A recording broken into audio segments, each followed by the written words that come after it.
श्री राम।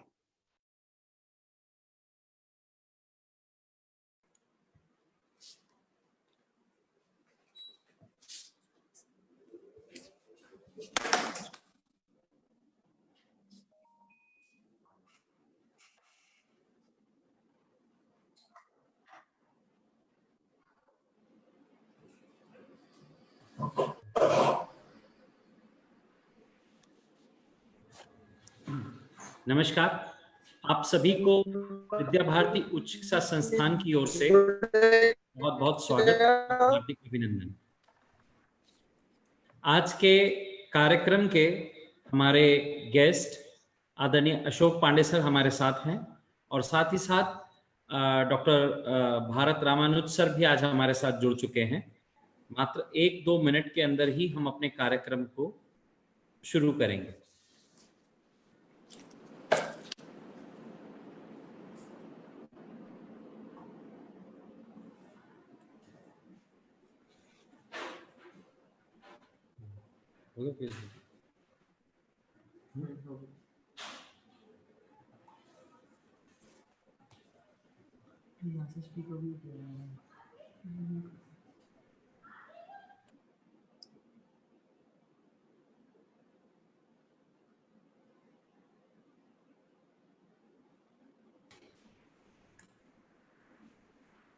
विद्या भारती उच्च शिक्षा संस्थान आदरणीय प्रकाश चंद्र जी भाई साहब के नेतृत्व में कार्यरत है और रिसर्च टीम आदरणीय रघुनंदन जी भाई साहब राष्ट्रीय सह संगठन मंत्री विद्या भारती उच्च शिक्षा संस्थान के नेतृत्व में नोएडा में कार्यरत है। और विद्या भारती उच्च शिक्षा संस्थान ने संकल्प लिया है कि किस प्रकार राष्ट्रीय शिक्षा नीति के लिए जनजागरण किया जाए एवं उसके क्रियान्वयन में एक महत्वपूर्ण भूमिका निभाई जाए। इसी के अंतर्गत कार्यक्रमों की श्रृंखला में वेबिनार कार्यक्रम की प्लानिंग हुई है। नियर अबाउट 36 विषयों पर वेबिनार प्लान हुए हैं, जिनमें से 12 विषय राष्ट्रीय शिक्षा नीति से स्कूली मुद्दों पर लिए गए हैं और 24 विषय हायर एजुकेशन पर लिए गए हैं। आज का webinar teacher education and development विषय पर है, जिसमें हम राष्ट्रीय शिक्षा नीति में कही गई बातों को कैसे क्रियान्वयन कर सकते हैं एवं उनको क्रियान्वयन करने से भारतीय शिक्षा प्रणाली में क्या प्रभाव आने वाला है, ऐसे सब विषयों पर हमारे माननीय स्पीकर्स के द्वारा चर्चा करेंगे। कार्यक्रम को शुरू करने से पहले सर्वप्रथम माँ सरस्वती जी की वंदना के लिए वंदना जी की ओर चलते हैं और माँ सरस्वती वंदना के पश्चात हम आज के कार्यक्रम को शुरू करेंगे।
निःशेषजाड्या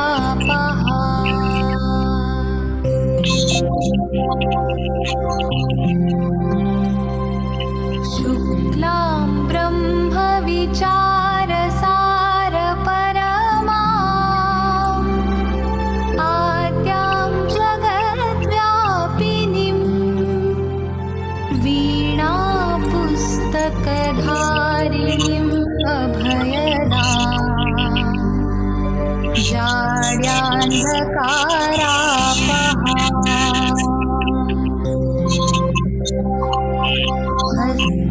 स्फाटिकमालिकां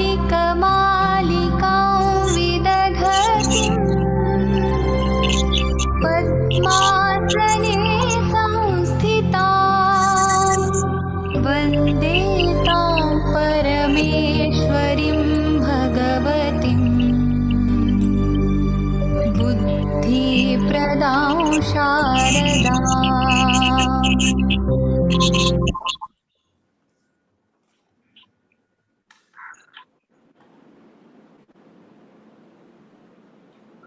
कार्यक्रम को शुरू करने से पहले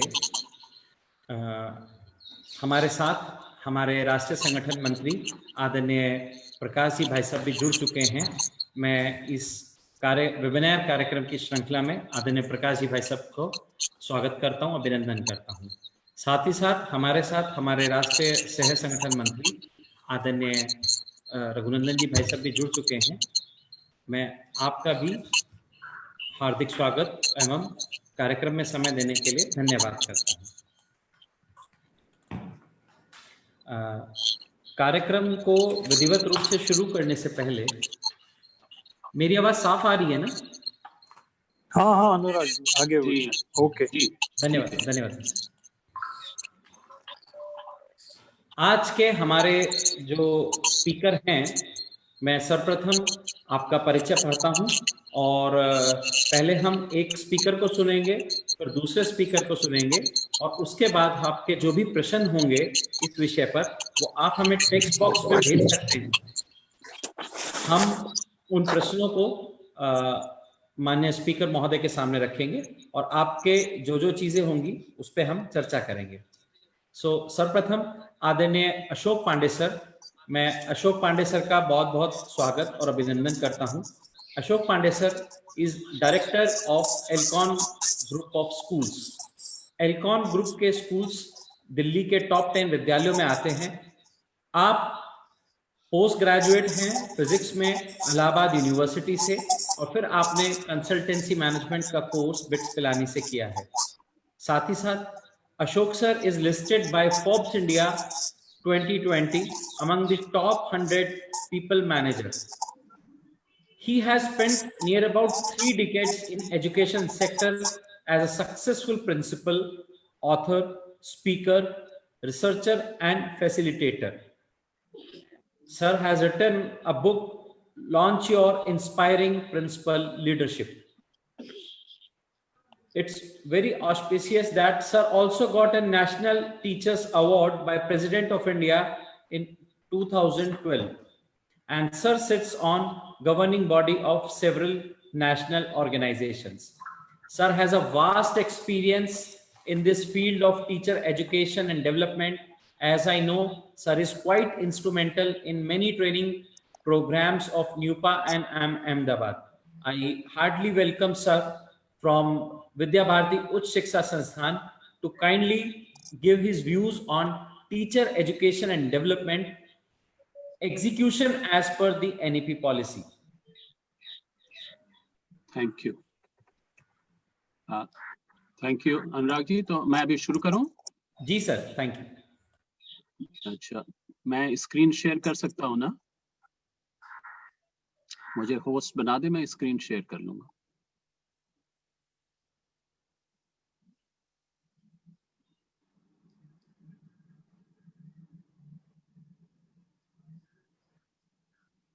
Okay, sir, you are a co-host now.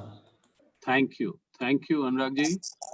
श्रद्धेय प्रकाश जी, राष्ट्रीय संगठन मंत्री विद्या भारती उच्च शिक्षा संस्थान। श्रद्धेय श्री रघुनंदन जी, राष्ट्रीय सह संगठन मंत्री विद्या भारती उच्च शिक्षा संस्थान। प्रोफेसर रामानुज, प्रिय अनुराग जी और इस कार्यक्रम से जुड़े हुए सभी विद्वत्जन। Anurag ji, thank you very much for your very kind introduction. I'm honored and privileged to be the part of this campaign of 36 webinars around national education policy. Today, you have asked me to talk about the teacher education and development. And I will talk about what it is and how national education policy views it, what are some of the challenges, and also what the direction in which the policy has already moved, and how it is going to change the face of education in the country. I have about 20 minutes, as you said. I'll try and finish my introductory remarks in 20 minutes. If something is left, I'll try and cover it in the question and answer session.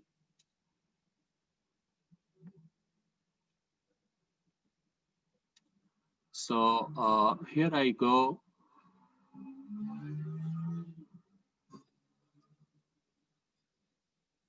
So I have prepared my presentation in 5 challenges, and how those challenges, all of them are around teacher education and development, and how those challenges have been reflected in the national education policy, and what we supposed to do and what is already being done. So first challenge, 5.1, national education policy, the high respect for teachers and the high status of teaching profession must be restored so as to inspire the best to enter the teaching profession. Nothing could be more important than this. Our all, the ancient wisdom, our Guru Shishya Parampara, our forefathers, all of them have said. The last, of course, which we have grown up with is what Dr. Radhakrishnan said, that the teachers must be accorded the highest status and respect in the society. And if society looks after them, then only we can make them accountable for what they are supposed to do. So I'm very happy that national education policy has highlighted it, and how important their role is. This is the latest. Anurag ji, क्या एक बार आप निवेदन कर सकते हैं कि लोग sir मैंने कर दिया कर लें? जी, धन्यवाद. So this is the picture which has come from UNICEF, and this young child from Bhutan. Dear teacher, thank you for inspiring me even during the lockdown. You are amazing. I think this reflects the role of teachers in the society by this young child. The modern researchers have also talked about, I'm quoting here the latest research by John Hattie, who works in Australia and New Zealand, and he has collected more than 150 factors which influence the children. And he has found it statistically, what is the extent and intensity of that influence? Maximum intensity is 2. And the collective teacher efficacy has the effect size of 1.57, very close to 2, and the highest. So collective efficacy, that is the belief of the teachers in their ability to positively influence the students.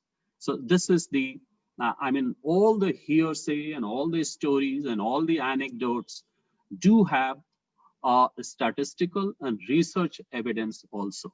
So this is the collective efficacy of teachers, not only one teacher, but the teachers as a group in the institution, and what all qualities they must all develop to collectively influence the students' achievement. And when we talk about restoring their orbit in the society, it is not a big deal. It is a very simple thing. Of course, the society must view them as professionals. They must invest in them. The organizations must invest in them. And of course, the policy has already hinted, and most of the good institutions do it already, in my opinion, as to how we can do it. Very simple ways of doing it are there. The job profile, how it can be enhanced, how they can be supported in their training and development and continuous professional growth, how we can give them training to research and to publish at the school level. It happens quite a lot at the higher education level. How to involve them in the decision making within the institution, how to showcase and shout out the work that they do on a day-to-day basis, how to feature them in the media, in the institutions, in the gatherings, in the presence of the influencers in the society, and how we can think of giving them sabbatical, giving them opportunity to attend conferences, workshops, be the resource persons, and have all the opportunities which makes them a better, more effective teacher. The second challenge is about provisioning of quality early child care education. I think this is one of the defining provisions in the national education policy. The earlier policies have done a great thing. I'm not criticizing that, but somehow or the other, my personal feeling is that the need of the children below 6 years and their number as on today is almost 200 million, 20 crore. And these are the early years in which their formation for the future, the learning, the foundation literacy, numeracy, value education, physical development, emotional development takes place. Why have I included it here? Because now that we have included it in the policy, its immediate impact will be on preparing that force of teachers. It is a new area of early childhood care, caregivers, so their recruitment, their training, preparing them, preparing of teaching and learning material. I think this is a new dimension to the entire policy. And in this area, I think we will require a lot of work to be done. So we will have to do data collection, analysis, need projection, funding, and their training, and as I said, rest of the things which will be very much required. These are young children, and let us just visualize when they come to this world after having gained their primary value system with their family. With these family value system, they will come to the institution, and that is where they are going to develop their social and environmental and universal value system. Now, what kind of education we give them, how we encourage them to explore and their curiosity and their creativity, all those things will depend on the people who are going to give them care. And that is why the teachers in this area, I would go to the extent to say that this is a new career development program for the young men and women in this country who will voluntarily choose to work with the early children. So that is why I give it a lot of importance. The third challenge is, of course, when the teachers are there, how to ensure their continuous professional development.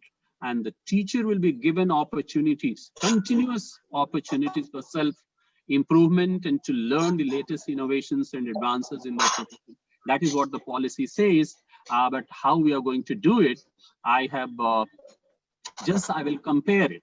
That what do we envisage and what we have been doing so far.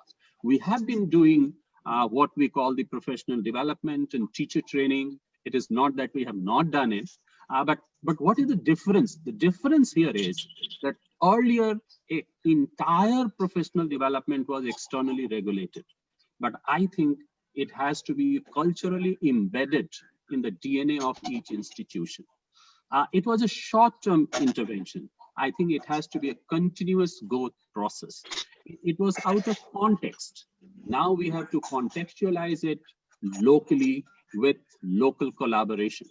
And earlier it was not aligned with the need and performance, but now it has to be based on need analysis and it has to be linked with the outcomes. So this is the first difference that is going to happen, and we have to make it happen. The second is, how about the practices? Past practices were that lack of a school-based climate for professional development. Now, intentional climate setting on the campus using reflection and standard tools. This is what the policy is hinting at. As against complete dependency on the external sources, as I said, we have to recognize and use the talent within the institution. That is one of the that we most often try to ignore it. Absence of data and evidence. Now The training need and professional development need has to be based on current status analysis, CSA, and the current training need analysis, TNA.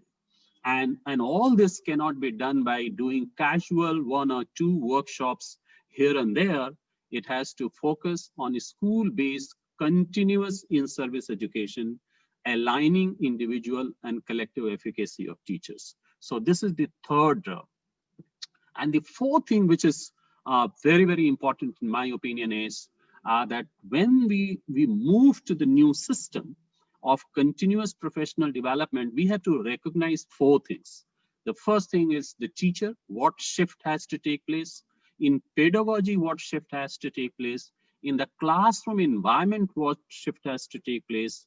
And in the learner's experience, what shift has to take place. That will decide the entire learning outcome and learning experience of the student. So teachers, now we cannot afford to be broadcasters and just talking in the classroom. We have to be the enablers. And we have to ensure that all the possible sources of knowledge are within the reach of these students. Our pedagogy cannot be the one-size-fit pedagogy. We have to raise the curiosity of the children, the role plays, questioning, co-designing, and we have to be, a teacher has to be a catalyst for learning, catalyst for children to be curious to learn and know more. The classroom, so far the same group, same teachers, same duration, same assessment. This has to shift now by acknowledging the diversity among the learners. The whole classroom does not have a homogeneous group of learners. So that diversity is to be recognized, and therefore the engaging lesson plans and activities are to be designed so that we are able to develop love for knowledge in every child, not only in future.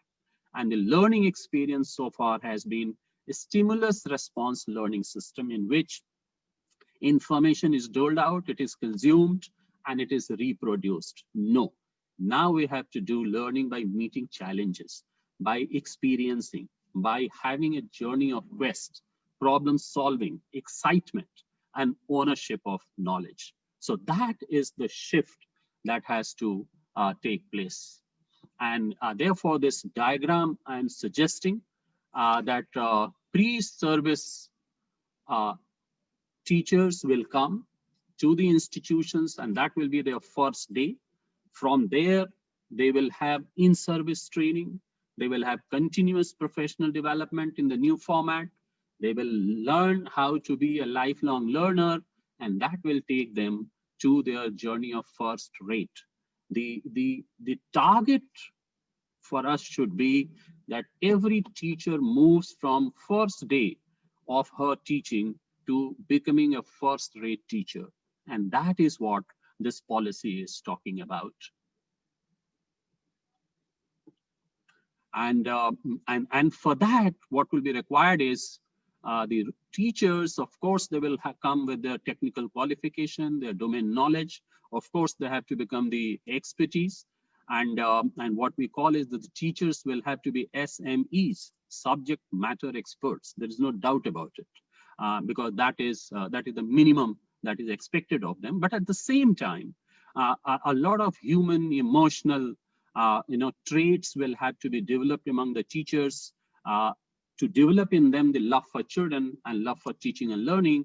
And we call it soft skills, bonding with the students, engaging and maintaining emotional connect, human interaction, connecting with them in such a way that children have full trust in the teachers, and teachers take the ownership of the entire teaching and learning process. And at the same time, as teachers, we have to develop our ability and skill to transform the children. And we cannot transform the children unless we know them very well. We know their unique gifts, and we know that how they are different from each other and what are their individual talents and gifts. And therefore, we use the word here, KYC, know your child before you embark on teaching them something. So this is the first thing that we want them to develop. When the policy came, Of course, it came in the middle of the pandemic, but when the most of the framework of policy was being talked about and discussed, probably we did not imagine the kind of situation we will face. And now we are clearly into a situation where we have to prepare teachers not only for in-person teaching, but also for virtual teaching. That is something very, very important. And if you see this spectrum which I have given here, we have to move from 100% in-person teaching, probably not 100% virtual schooling as well at one point of time, but certainly there must be a blended hybrid where face-to-face and online integration of teaching will be required.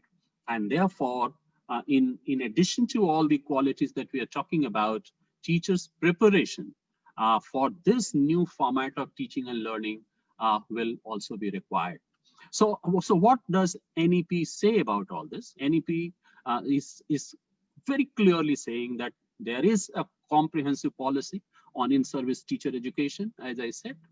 The policy is saying that there will be a merit-based system of teacher promotion, deployment, and salary structure. They are proposing a 50 days of mandatory capacity building program for teachers and principals. The policy is saying that autonomy framework for teachers will be developed, and a national mission of monitoring ICT aspirational districts which have already been selected, special privileged programs, and digital content and digital repository. So the policy very clearly acknowledges the needs of the teacher development program, and it has very clearly mentioned it also. But other than this, at an overarching level, and as a philosophy, the leadership at the institutional level, at the higher level, we have to ensure that we are going to foster what we call unleashing the potential of the teachers. Because once the teachers' potential is unleashed, they will be encouraged to unleash the potential of their students.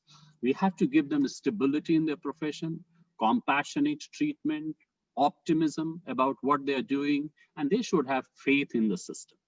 Because if teachers do not have faith in the system, the entire community will not have faith in the education system.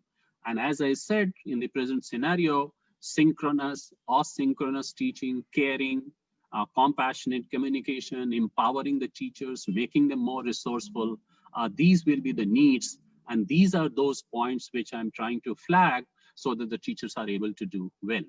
And challenge 4 is, of course, fostering student agency, because the students are different, they are intelligent, they are articulate, they communicate very well, and they are creative, they are curious, and therefore the teacher development program should also embed this thing in the teachers, that they have to give full respect for the agency of these students, involve them in the teaching learning process, give them responsibility, make your lessons which are student driven, peer-to-peer driven, because if we do not do this, the modern learners are not prepared only to listen to somebody from their stage. So that is why I have flagged here. This diagram suggests that they are more tuned to experiential learning. Their mindset is towards the growth. The interdisciplinary learning, they already want it. The policy is talking about it. And ultimately, we have to teach them how to learn themselves, how to be responsible for their own learning. So learning to learn, or as we call it, self-directed learning, is going to be the next very, very important thing. And ultimately, the UNESCO's 4 pillars of learning, we have to embed our entire process where the children are encouraged learning to know, learning to do, learning to be, and learning to live together. And that forms the essence of the entire education system. And last challenge is, of course, the inclusion, equity, and technology. I think, in my opinion, the soul of the national education policy is that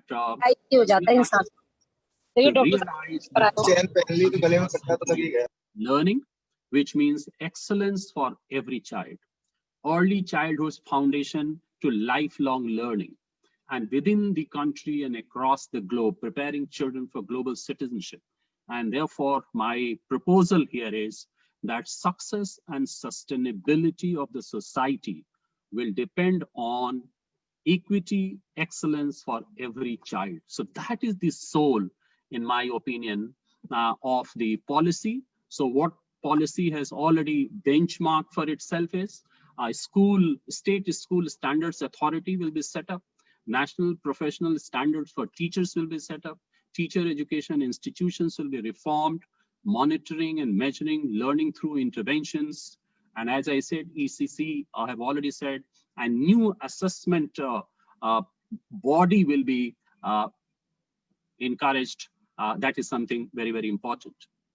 And therefore, if we have to future-proof the policy and its implementation, I think the parental engagement will have to be brought in. Student-led initiatives, we have to encourage them to take leadership.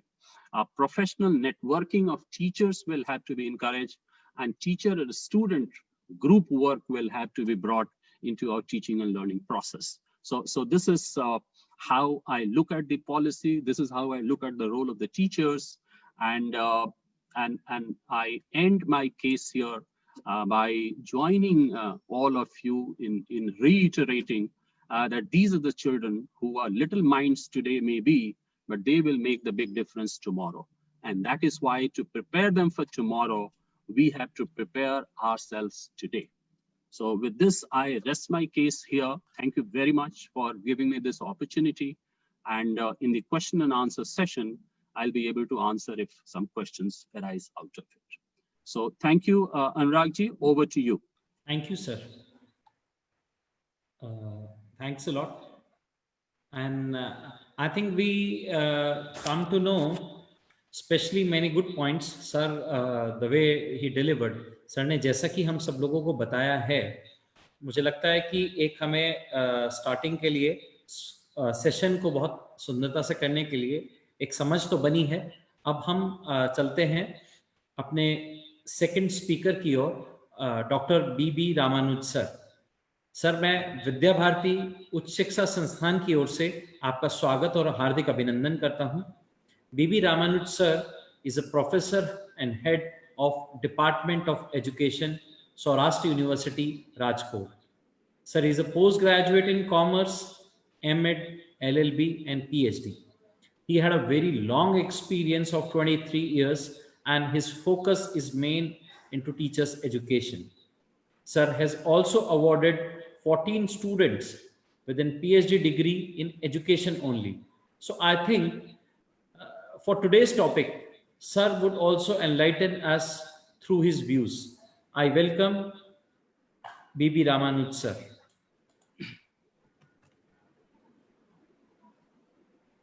Respected Prakash ji, Raghunandan ji, Ashok Pandey ji, Anurag ji, सबको मेरा नमस्कार.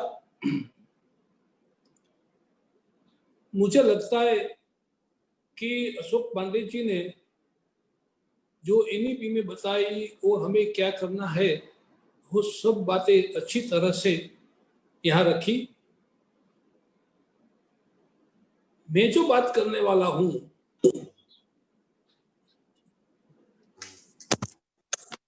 वो मेरी बात ऐसी है.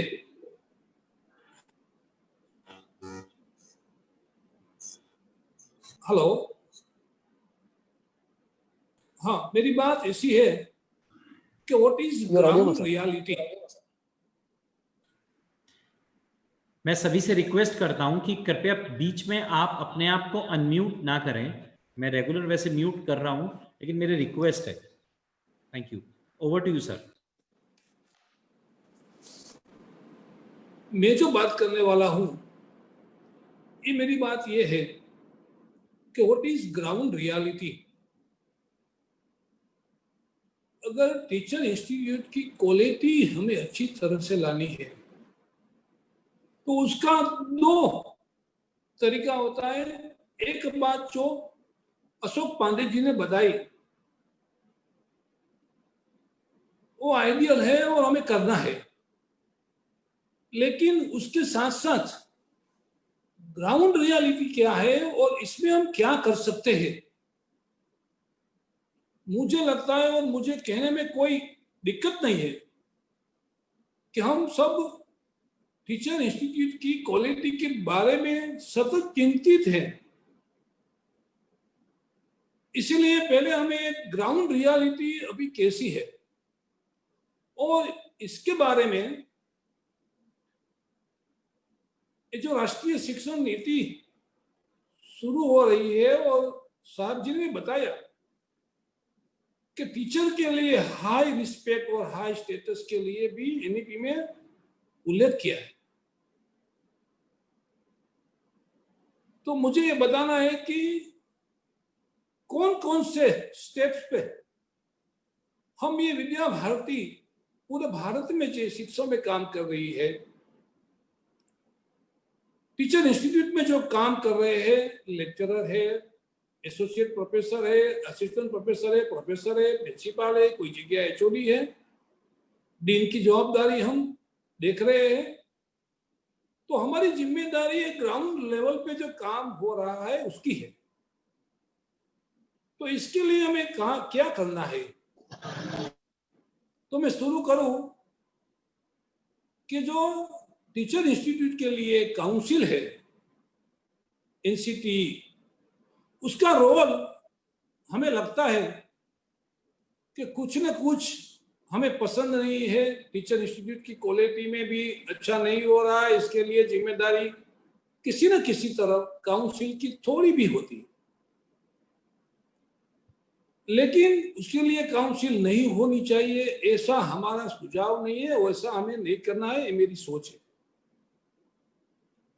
मुझे लगता है कि जो काउंसिल में जो उसकी जिम्मेदारी है, उसकी रिस्पॉन्सिबिलिटी है, उसमें कहां गैप रह गया, कहां अच्छी बातें नहीं हुई। बहुत सारे साल से हम ये देख रहे हैं और हमें ऐसी तक मिली है कि हम उसमें जरा सुधार कर सके। मुझे अच्छी तरह याद है कि काउंसिल के बारे में नेगेटिव बोलना तो ठीक है, बहुत से सारे उसके पॉइंट्स होंगे, लेकिन गुजरात की मैं बात करूं तो गुजरात में जो थोड़ी बहुत अच्छी कॉलेज नहीं चल रही थी, तो 5-10 साल में ऐसी कई इंस्टीट्यूट बंद हो रही है गवर्नमेंट की, और ग्रांटीन कॉलेज में जो अध्यापक नहीं है तो उसकी रिकॉग्नाइज विड्रॉल कर दी। गवर्नमेंट ने भी प्रयास किया कि सब अपॉइंटमेंट हो जाए, तो ये भी काउंसिल का रोल है। अभी बार काउंसिल ऑफ इंडिया ने पूरे भारत में जहां टीचर की कमी है उसको नो एडमिशन जोन में जाहिर कर दिया। इस साल पूरे गुजरात में एक दो साल दो इंस्टीट्यूट को छोड़ के कभी किसी जगह बीए एलएलबी का एडमिशन नहीं हुआ है, तो ये काउंसिल का रोल है। मेडिकल काउंसिल का भी रोल हम देख रहे हैं। तो ऐसे भी टीचर एजुकेशन के लिए जो काउंसिल है उसमें जो अच्छा नहीं हो रहा था, तो हम किसी न किसी जगह काउंसिल का रोल अच्छी तरह से हो, ये बात हम सरकार के ध्यान में भी रखें। और हमारा जो प्रयास है, हमारी वो जिम्मेदारी है, तो काउंसिल का रोल भी किसी न किसी तरह अच्छा हो रहा है वो देखेंगे।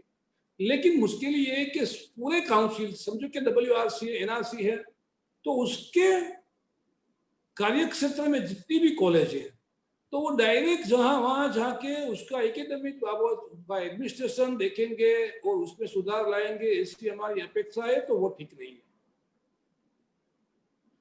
इसके लिए जिम्मेदारी है स्टेट गवर्नमेंट की और यूनिवर्सिटी की। आज मुझे कहने में जरा भी शर्म नहीं है, हम सब एक विचार सरणी से मिले हुए हैं, इसलिए मुझे बताने में भी कोई हरकत नहीं है कि मोस्ट ऑफ स्टेट में स्थिति ये है कि छात्र कॉलेज में नहीं आ रहे हैं, कॉलेज चल रही है। तो इसका जिम्मेदार जितनी भी काउंसिल है काउंसिल की जितनी जिम्मेदारी है इससे भी थोड़ी ज्यादा जिम्मेदारी यूनिवर्सिटी और स्टेट गवर्नमेंट की है।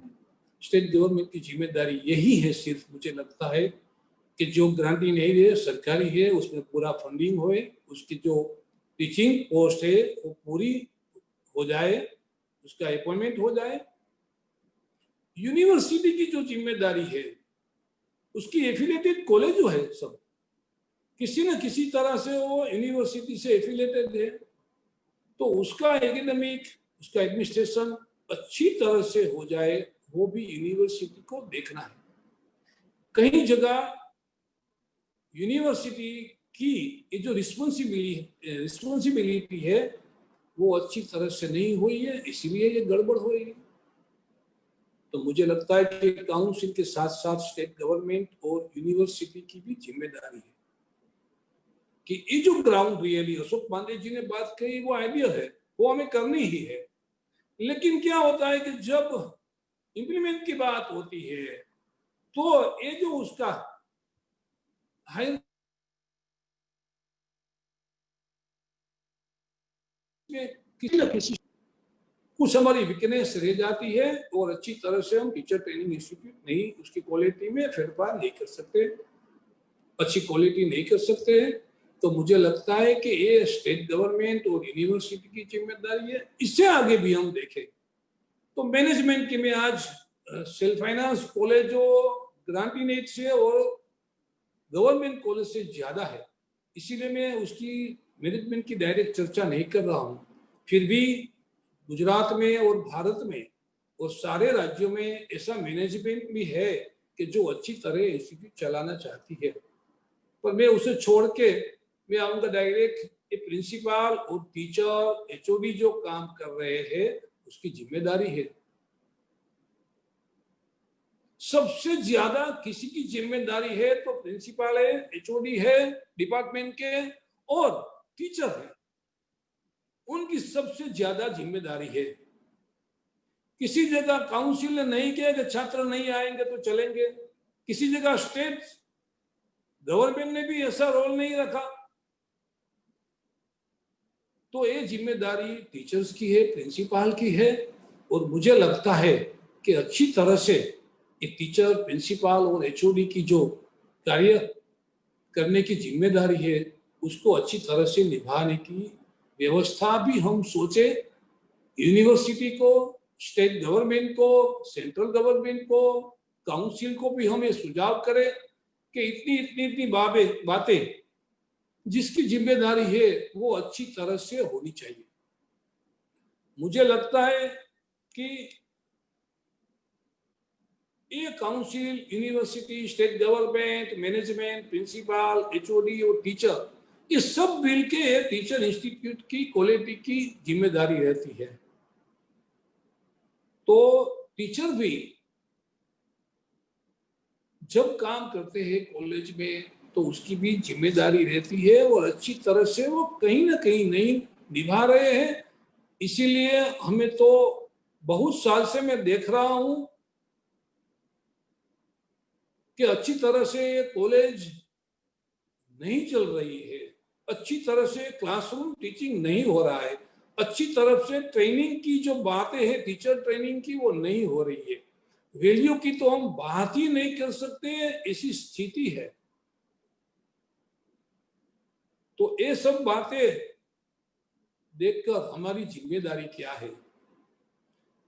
सेंट्रल गवर्नमेंट में ये जो राष्ट्रीय शिक्षा नीति को अमल में रखने का लिए कहा, स्टेट गवर्नमेंट भी उसकी जिम्मेदारी निभाएगी, लेकिन वास्तव में क्या होगा जब तक ग्राउंड रियलिटी में सुधार नहीं आएगा तब तक हम एजुकेशन इंस्टीट्यूट की, टीचर ट्रेनिंग की, एक टीचर की, हमें जो आउटस्टैंडिंग टीचर की सोच रखनी है, मुझे लगता है ये नहीं होगी। इसीलिए एक टीचर, प्रिंसिपल सबकी जिम्मेदारी है। मैंने बोला स्टेट गवर्नमेंट की भी जो जिम्मेदारी है, काउंसिल की जो जिम्मेदारी है, उसमें भी अच्छी तरह से काम हो सके, ऐसा हमें सुझाव करना है। विद्या भारती के लिए तो पूरे भारत में इसकी व्यवस्था है। किसी न किसी जगह वो सुझाव कर सकते हैं और सुझाव हमारा स्ट्रॉन्ग रहे, ऐसे अभी सिनारियो है। तो मुझे लगता है कि कुछ न कुछ हमें ऐसी जिम्मेदारी निभानी है। और इससे आगे जाके मैं जो एक बात करने जा रहा हूँ वो बात ये है कि मल्टी डिसिप्लिनरी कॉलेज की जो बात हो रही है, मुझे लगता है कि हमारे सामने जो पड़कार आएंगे, ये जो इंटीग्रेटेड 4 इयर्स का जो टीचर ट्रेनिंग प्रोग्राम की हम अभी शुरू हो गया है कोई न कोई स्टेट में, लेकिन ये जब शुरू होगा तो हमारे लिए जो मुश्किलें आएगी, समझो कि एक grant in aid BEd college चलती है, उसके पास इंफ्रास्ट्रक्चर पूरा नहीं है, उसके पास स्टाफ की भी कमी है, फिर 1+8 की भी नहीं है पूरा, और वो स्टेट गवर्नमेंट की ग्रांट इन एड कॉलेज है, सरकारी गवर्नमेंट कॉलेज है। तो मुझे लगता है कि किसी न किसी जगह स्टेट में, हमारे यहाँ गुजरात में आईआईटी शुरू हो गई है, पूरे गुजरात का ग्रांट इन एड और गवर्नमेंट कॉलेज उसमें एफिलेटेड हो गई है। लेकिन इंटीग्रेटेड की बात है, आईआईटी चला रही है, लेकिन ये सब कॉलेजेस जो है उसमें इंटीग्रेटेड चलाना थोड़ा मुश्किल इसीलिए रहेगा कि उसका इंफ्रास्ट्रक्चर, उसकी टीचर की व्यवस्था स्टेट गवर्नमेंट को करनी पड़ेगी। मुझे लगता है कि शुरू के समय में ये जो टीचर इंस्टीट्यूट की कॉलेज है वो किसी न किसी साइंस, आर्ट्स, कॉमर्स के साथ, वहाँ कॉमर्स कॉलेज चल रही है तो उसके साथ एक यूनिट हमारा इंटीग्रेटेड भी चलाए। तो मुझे लगता है कि गुजरात में ऐसी कई कॉलेज थी कि वहाँ बहुत साल तक 1+8 नहीं हो सका। तो इंटीग्रेटेड में क्या होगा? तो हमारे लिए सबसे ज्यादा चैलेंज ये है कि इंटीग्रेटेड शुरू करें तो स्टाफ और इंफ्रास्ट्रक्चर का क्या होगा। अगर नहीं होगा तो बाद में क्या होगा कि इंटीग्रेटेड प्रोग्राम भी हमारा फेल दिखाई देगा, क्योंकि बेसिकली जो उसकी आवश्यकता होती है वो नहीं होता है। तो हमें किसी न किसी जगह हमें ये भी प्रयास करना है कि इंटीग्रेटेड हम जब शुरू करेंगे तो उसके लिए जो आवश्यकता है वो स्टेट गवर्नमेंट पूरा करे। इसी भी हमें कहीं न कहीं किसी जगह हमारी सोच सरकार में रखनी पड़ेगी। और मुझे लगता है कि जब ये राष्ट्रीय शिक्षा नीति ने भी टीचर इंस्टीट्यूट की क्वालिटी के लिए जो सोच रखी है, तो ये हमारी जिम्मेदारी बनती है कि किसी न किसी स्टेज पे हम हमारा सुझाव सरकार को दे, यूनिवर्सिटी को दे, इसे जो काउंसिल है वो उसके काउंसिल में भी हमारा सुझाव रखे, और वैसे ग्राउंड रियलिटी पे हमारी टीचर इंस्टीट्यूट की क्वालिटी अच्छी हो। मुझे लगता है मेरी जिम्मेदारी है।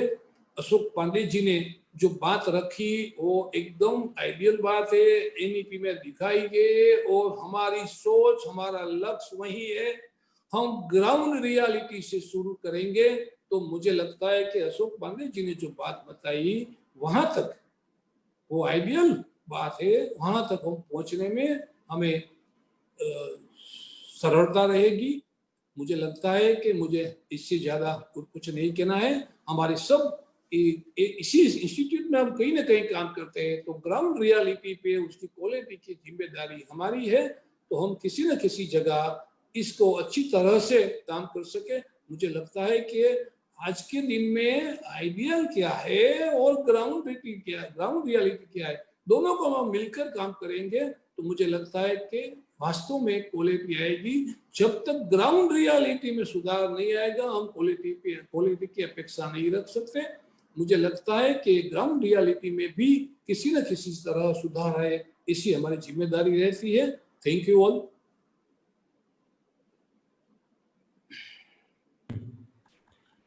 Thank you Ramanuj sir.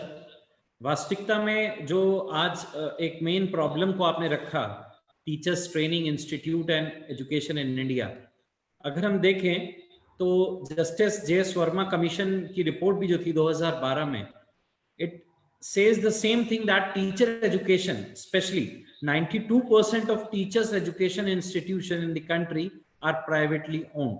And what they're doing, they are functioning only as commercial shops where degrees are essentially available for a price. I think that have degraded this scene if we see the scenario. और एक दूसरा और NEP के संदर्भ में कहा गया है कि भारत में आज के दिनांक में 2912 टीचर एजुकेशन इंस्टीट्यूट हैं। यकीन नहीं मानेंगे, 2018-19 के एकेडमिक ईयर में 47,825 बच्चों को एमएड में उन्होंने एडमिशंस लिया।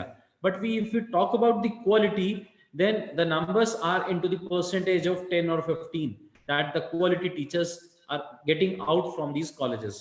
तो मेरा सबसे पहला जो सवाल है वो रामानुज सर से ही है कि इस प्रक्रिया के लिए आपने जो सुझाव दिया है, आपने एक चीज बीच में और कही थी कि कैसे हम सरकार को कुछ सुझाव दे सकते हैं इस क्रियान्वयन के लिए। तो भाई साहब मैं बताना चाहूंगा कि विद्या भारती उच्च शिक्षा संस्थान की ओर से जो ये वेबिनार के कार्यक्रम हो रहे हैं, इसमें जिन जिन मुद्दों पे स्पीकर्स अपने एक्सपीरियंस बेस्ड जो प्रॉब्लम्स को, जिन विषय वस्तु को उठा रहे हैं, उसके बेस हम एक पेपर पब्लिश करने वाले हैं और उन पेपर्स को कंपाइल करके आने वाली 12 जनवरी को विवेकानंद जयंती पर हम एक बुक पब्लिश करने वाले हैं। और जो कुछ ऐसे रिकमेंडेशंस हैं, जो एसेंशियल थिंग्स हैं, जिनके किए बिना हम एक शिक्षा क्षेत्र में चेंज नहीं ला सकते, ऐसा भी हम एक डॉक्यूमेंट गवर्नमेंट ऑफ इंडिया को पब्लिश एज अ सजेशन देने वाले हैं। तो आपका जो भी सुझाव रहेगा, ऐसे में इन इंस्टीट्यूशंस की क्वालिटी को बढ़ाने के लिए जो 2900 इंस्टीट्यूट्स सपोज हैं भारत में, तो हमें क्या करना, तुरंत में हमें कोई ऐसा डैशबोर्ड बनाना होगा कि जिस इंस्टीट्यूट से पास आउट है या इंस्टीट्यूट्स की रैंकिंग करनी होगी, या ऑनलाइन कोई इन एजुकेशन, जैसे हम इन सर्विस ट्रेनिंग कह रहे हैं या कॉन्टिन्यूअस प्रोफेशनल डेवलपमेंट सीपीडी की बात कर रहे हैं, तो जब बच्चे 4 वर्ष का कोर्स करेंगे बीए प्लस बीएड का, उस दौरान भी हम टीचर्स का कोई ऐसा नेशनल टेस्ट या कोई चीज कर सकते हैं जहां पे हम उनकी गुणवत्ता को आंक सके। आपका सुझाव इस पर क्या रहेगा रामानुज सर? सर आपका स्पीकर, सर आप म्यूट है। मुझे लगता है कि 2 बातें इंपॉर्टेंट होगी इसके लिए। पहली तो बात ये कि काउंसिल को हम ये बताएं कि जो यूनिवर्सिटी की एफिलिएटेड कॉलेज है उसकी एकेडमिक एडमिनिस्ट्रेशन की जिम्मेदारी रजिस्ट्रार की होगी। कोई ऐसा फॉर्मेट नक्की किया जाए कि रजिस्ट्रार उस पर एफिडेविट करके काउंसिल को भेजे, क्योंकि फिर जो कॉलेज में चलता है उसकी जिम्मेदारी डायरेक्ट काउंसिल नहीं ले सकती, वो पॉसिबल नहीं है। तो किसी न किसी जगह यूनिवर्सिटी एफिलिएटेड कॉलेज है तो उसकी किसी न किसी जगह का जिम्मेदारी फिक्स होनी चाहिए। मुझे लगता है आज स्थिति ऐसी है, कॉलेज और काउंसिल के बीच में यूनिवर्सिटी आती ही नहीं है। तो मेरी यूनिवर्सिटी में जो कॉलेज चल रही है वहां कैसी स्थिति है उसका एक निश्चित फॉर्मेट किया जाए। वो फॉर्मेट हर साल रजिस्ट्रार फिलअप करके एफिडेविट करके भेजेंगे कि ये कॉलेज की ये स्थिति है। ये पहला एक बात। दूसरी, क्वालिटी के लिए आपने जो बताया वो 2, गुजरात में अभी इसी साल हुआ कि गांधीनगर कॉलेज और गवर्नमेंट कॉलेज टीचर यूनिवर्सिटी में एफिलिएटेड हो गई। उसके पहला साल कॉमन एडमिशन दिया, कॉमन एडमिशन एग्जाम ली। स्टेट में पहली बार ऐसा हुआ टीचर इंस्टीट्यूट के लिए कि कॉमन एंट्रेंस एग्जाम ली गई और निश्चित कर दिया कि जिसका 40% से कम होगा तो हम उसको एडमिशन नहीं देंगे, चाहे सीट खाली रहे, नहीं भर्ती हो, स्टूडेंट्स नहीं मिलते तो कोई बात नहीं, लेकिन इससे नीचे हमें एडमिशन नहीं देना है। ये फर्स्ट साल था, 14% रखा, अगले साल बढ़ेंगे भी। तो जो हमें चाहिए कि अच्छे स्टूडेंट आए, अच्छे छात्र उसमें एडमिशन ले। आज तक तो ऐसा था कि एंट्रेंस एग्जाम रखते नहीं थे, अगर रखते थे तो भी उसका माइनस में मार्क हो तो वो उसको एडमिशन देते थे। तो पहली बार ऐसा हुआ, इसीलिए सारे स्टेट में हुआ। नेशनल की ऐसी कोई एक एडमिशन एंट्रेंस एग्जाम हो जाए कि जो पास करे उसको ही एडमिशन मिलेगा। जैसे मेडिकल में नीट चल रही है, पीजी मेडिकल में नीट चल रही है, एआईसीटी में भी चल रहा है, तो ऐसे काउंसिल में टीचर इंस्टीट्यूट के एडमिशन के लिए कोई नेशनल एक एग्जाम हो जाए, उसमें मिनिमम परसेंटेज हम नक्की करेंगे, इससे ज्यादा होगा उसको ही हम एडमिशन देंगे। एक बात ये। दूसरा, जब टीचर ट्रेनिंग के बाद ये जब टीईटी चल रही है, टीचर एलिजिबिलिटी टेस्ट, तो उसमें भी सिर्फ टीचर एलिजिबल टेस्ट हम लेते हैं, लेकिन वो पूरा एलिजिबल का मेजरमेंट नहीं होता है।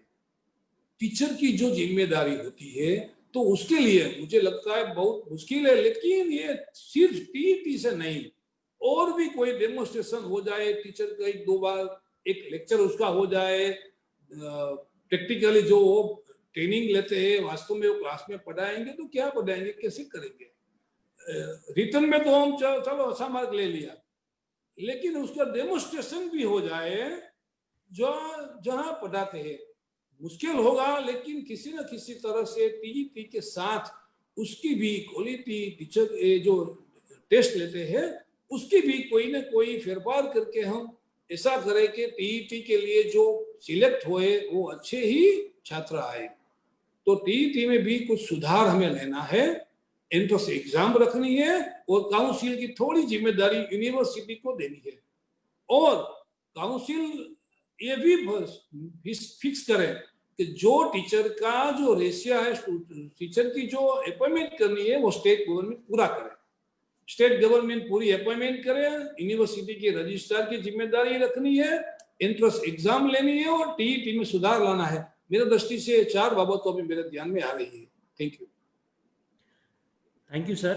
और आपकी बातों से मुझे खुद में एक सजेशन अभी आया है कि जब हम सीटी की बात करते हैं, टीचर रिक्रूटमेंट की बात करते हैं, और इस कोविड के बाद से नियर अबाउट भारत के सभी टीचर्स ऑनलाइन और ब्लेंडेड लर्निंग को बहुत अच्छे से क्रियान्वयन करने लगे हैं।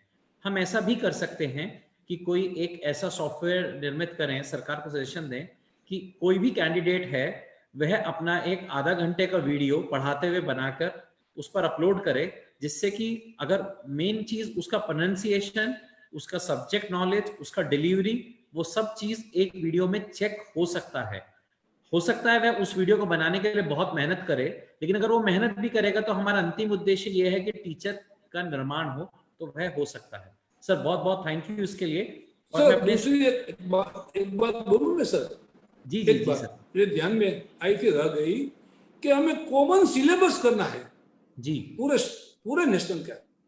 जी, कहीं 10-15% ठीक है स्टेट एड करे, लेकिन ये नेशनल का होम्योपैथी में, आयुर्वेदिक में, मेडिकल में, सब में कॉमन सिलेबस है, इवन इंजीनियरिंग में भी। तो ये टीचर ट्रेनिंग है, उसमें कोई जो भौगोलिक स्थान है उसकी असर नहीं रहेगी, टीचर ट्रेनिंग है। तो कॉमन सिलेबस हमें पूरे नेशनल का कॉमन सिलेबस करना है, मुझे लगता है वो भी अच्छा रहेगा। बीच में मैंने आपको सर एक सुझाव दे दिया, ठीक है? जी थैंक यू सर। मेरा क्वेश्चन अशोक पांडे सर से है। सर जी, टीचर्स के एक मोरल को बूस्ट करने के लिए मुझे लगता है, this is my question to you, that how we can just raise the morale of the teachers, because on a broader sense, if we see in India that we had the government school teachers, then we had the CBSE board teachers, and the third level we have Vidya Bharati teachers. In Vidya Bharati schools, what we have seen is teacher का समर्पण भाव आज भी उतना ज्यादा रहता है बच्चे के प्रति कि वो अपनी जिम्मेदारी को समझता है। और विद्या भारती स्कूल का अगर हम यूएसपी की बात करें, यूनिक सेलिंग प्रोडक्ट की बात करें, तो हमारे टीचर्स आज भी बहुत ज्यादा डेडिकेटेड रहते हैं स्टूडेंट्स के लिए। जबकि अगर हम गवर्नमेंट स्कूल्स की बात करें तो वो डेडिकेशन कहीं ना कहीं वो अभावग्रस्त है, और वो किसी भी आदेश को केवल एक शासन आदेश के रूप में देखते हैं, और जितना कहा जाता है केवल उतनी क्लास लेते हैं, और चाहते हैं कि बच्चों की संख्या भी कम हो। हम भारत में अगर कहीं ना कहीं गुणवत्ता लाना चाहते हैं तो टीचर के अंदर हमें एक आत्मिक बोध लाना होगा कि this is not only a job but also a social duty. तो वो हम भाव कैसे उत्पन्न कर सकते हैं अपने समग्र भारत में? जी अनुराग जी, एक तो जो आपने ये प्रश्न पूछा बड़ा सुंदर प्रश्न है और आपने लगभग उसका उत्तर भी दे ही दिया है। फिर भी मैं 2-3 बातें कहना चाहूंगा और श्रद्धेय रामानुज जी ने जो बातें कही उसको भी लेते हुए मैं आपके प्रश्न का उत्तर देने का प्रयास करता हूं। तो पहले तो ये है कि ग्राउंड रियलिटी की बात प्रोफेसर साहब ने कही बार बार, और वो बड़ी सुंदर बात है। और ग्राउंड रियलिटी क्या है, अब मैं ये ग्राउंड रियलिटी का एक और पक्ष आपके सामने लाता हूं। तो नेशनल एजुकेशन पॉलिसी तो ये कह रही है कि best minds must come to teaching profession, और यही बातें हम पिछले 70 वर्षों से कह रहे हैं। लेकिन ग्राउंड रियलिटी क्या है कि स्कूल एजुकेशन में बेस्ट माइंड्स तो नहीं आ रहे। तो बेस्ट माइंड्स कहाँ जा रहे हैं ये हम सबको पता है। तो अगर आप इंजीनियरिंग में जा रहे हैं, मेडिकल में जा रहे हैं और जगह जा रहे हैं, तो मैं ये कहता हूं कि अगर वो बेस्ट माइंड है भी और अगर वो टीचिंग में आ रहा है तो वो उसका फर्स्ट चॉइस नहीं है। तो बेस्ट माइंड होने के साथ साथ भी वो एक डीमोटिवेशन या रिलक्टेंस जिसको कहते हैं वो तो शुरू में ही आ गई। तो अब एक डीमोटिवेटेड रिलक्टेंट आदमी को आपने उस संस्था में डाल दिया प्री सर्विस एजुकेशन में, जिसकी चर्चा आपने अभी की कि उसकी क्या हालत है और किस तरह की ट्रेनिंग वहां हो रही है। तो दूसरा डैमेज तो वहां पे हो गया, और उसके बाद से उनमें से कुछ को एम्प्लॉयमेंट मिली, कुछ को नहीं मिली। अब जिनको एम्प्लॉयमेंट मिल भी गई, अब उनको किस वातावरण में एम्प्लॉयमेंट मिला। तो अगर उनको वातावरण अच्छा मिल गया तो पिछले 2 नुकसान जो हो चुके हैं उसकी कुछ भरपाई तो हो सकती, we can compensate that for some extent. लेकिन अगर वो इंस्टीट्यूशन उसके अंदर वो मोटिवेशन नहीं ला सका, वो इंसेंटिव्स नहीं दे सका, उसको एक फ्यूचर मार्ग नहीं दिखा सका, उसके अंदर एक ऑप्टिमिज्म नहीं ला सका, तो निश्चित रूप से उसका खामियाजा हम सभी लोगों को भुगतना पड़ेगा, और कुछ हद तक हम भुगत भी रहे हैं। तो ये आपने बिल्कुल सही कहा। मेरा मानना ये है कि अब हम जो ये शुरुआत कर रहे हैं इसमें हमें एक प्रश्न पूछना पड़ेगा। हमने आपको बता दी नेशनल एजुकेशन पॉलिसी की आत्मा, मैंने बताई कि equity and excellence for every child, ये हमारी आत्मा है। अब सवाल हमें ये पूछना है कि ये हमारी आत्मा तो है, क्या मन भी हमारा यही है कि नहीं? क्या ये समाज तैयार है इस बात को कि हम ये माने कि एजुकेशन हमारा कॉमन एसेट है और इसमें हमें सबको इन्वेस्ट करना है, हमारी इसमें सामग्री जानी है आहुति की, और उसमें सबसे पहले कौन आएगा कूद करके उस यज्ञ में? वो टीचर आएगा।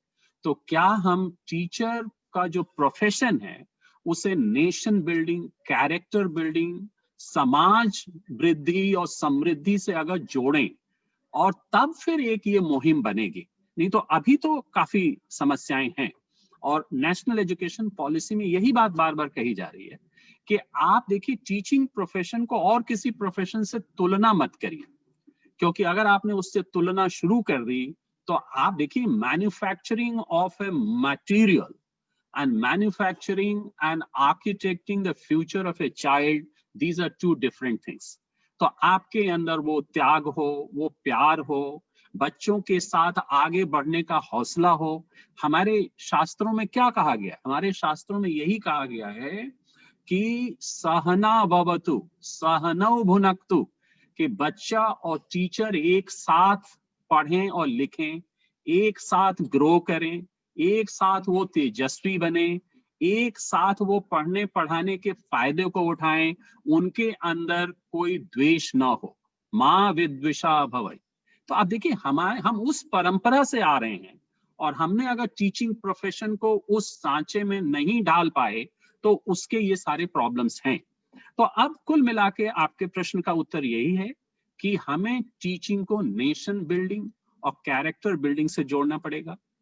हमें टीचिंग का प्रोफेशन जो है ये मान के चलना पड़ेगा कि अगर आपने अपना योगदान नहीं दिया तो आपने आने वाली पीढ़ियों के लिए वो योगदान नहीं दिया।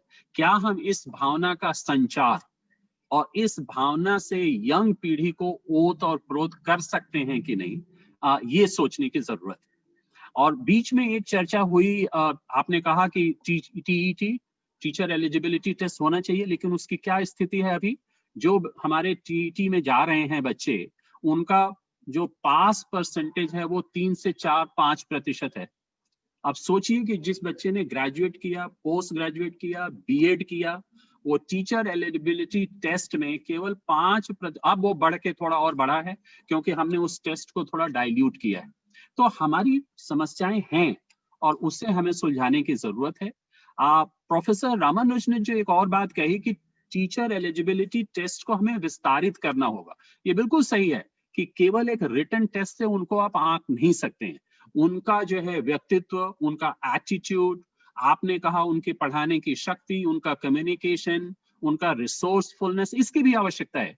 लेकिन इसकी सारी भरपाई बीएड कॉलेजेस में भी हो जानी चाहिए, क्योंकि बीएड कॉलेज का जो सिलेबस है उसमें प्रैक्टिकल है, तो उस प्रैक्टिकल को भी हम करें एक बड़ी ईमानदारी के साथ। तो अंत में मैं संक्षेप में यही कहना चाहूंगा कि जो हमने अब 4 वर्ष का जो ये बीएड प्रोग्राम की हम तैयारी कर रहे हैं, उससे एक बात तो स्पष्ट हो जाएगी कि 12वीं के बाद जो बच्चा टीचर बनना चाहता है वही उस कोर्स में जाएगा, तो कम से कम मोटिवेशन तो उसका वहां रहेगा। फिर 4 वर्ष के कोर्स को हम कितना सुंदर, सुदृढ़ और प्रभावी बनाएं, इस पे डिपेंड करेगा वो किस तरह का टीचर तैयार होके 4 वर्ष के बाद निकलेगा। तो मैं समझता हूं कि यही मेरा कहना है आपके प्रश्न के उत्तर में। Thank you sir. आपकी चर्चा से एक चीज मेरे को और क्वेश्चन राइज हुआ, वैसे एक दो क्वेश्चन गेस्ट के भी हैं, मैं इसके बाद बोलूंगा। अभी देश में 2 वर्ष पूर्व कॉन्टिन्यूअस एंड कॉम्प्रिहेंसिव एजुकेशन करके सीसी करके कॉन्सेप्ट आया और क्लास 10th के बोर्ड एग्जाम्स को उन्होंने रिमूव किया।